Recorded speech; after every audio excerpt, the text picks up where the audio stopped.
Why is all this important? Let me layer on this. We've got hyped up about this, okay? Let's go on another emotional roller coaster. Listen, I don't want you to have regrets. No matter what you think about life and, you know, God, spirituality, the universe, whatever it is, I don't want you to meet your maker at the end of your days. I don't want you to be sat there taking your last breaths and having regrets.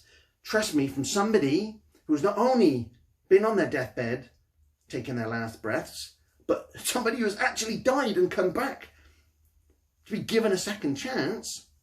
Trust me, you don't want regrets.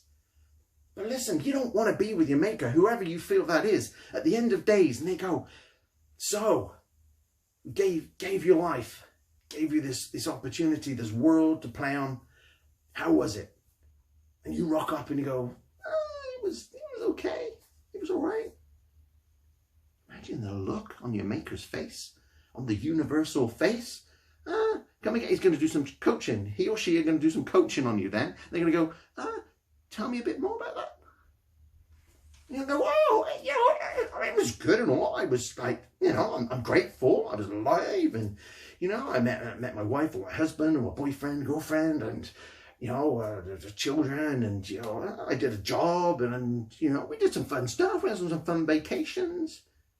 It's kind of, yeah, tell me more.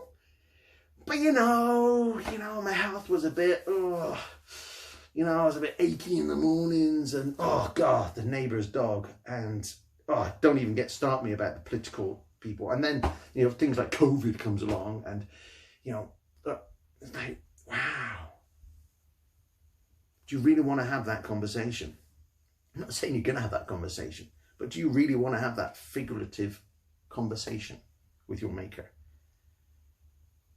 The trillions of things that had to align over billions of years for you and I to be here right now. If one tiny microscopic thing was different in those trillions of things across billions of years, you and I wouldn't be here. That is how magical and precious life is. And so are we going to give all the power away to everything else and other people and things that dictates the quality of our life and how happy I'm going to feel and the value I feel in myself and my self-worth? Am I going to give all of that power away to things that aren't in my control, or am I going to take back control? If you're still with me, there's something about this message that resonates. It's not just my handsome good looks and my charisma, right? There's something in here. You realize that, you know what? Hashtag enough is enough. Stick it in the comments.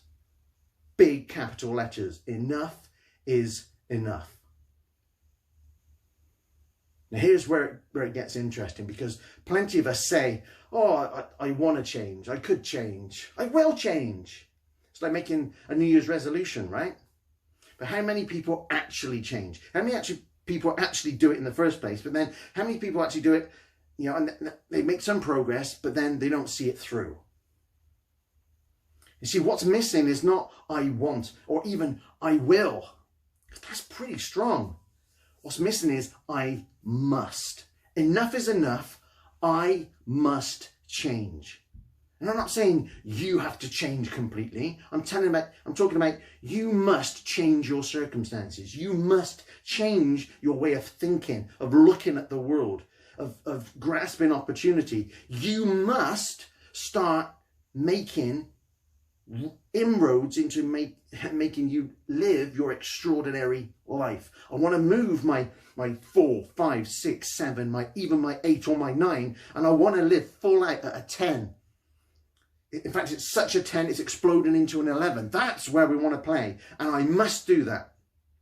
Because you know what? At the end of my life, I am not going to be one with regret. I am not going to be there going, I had an okay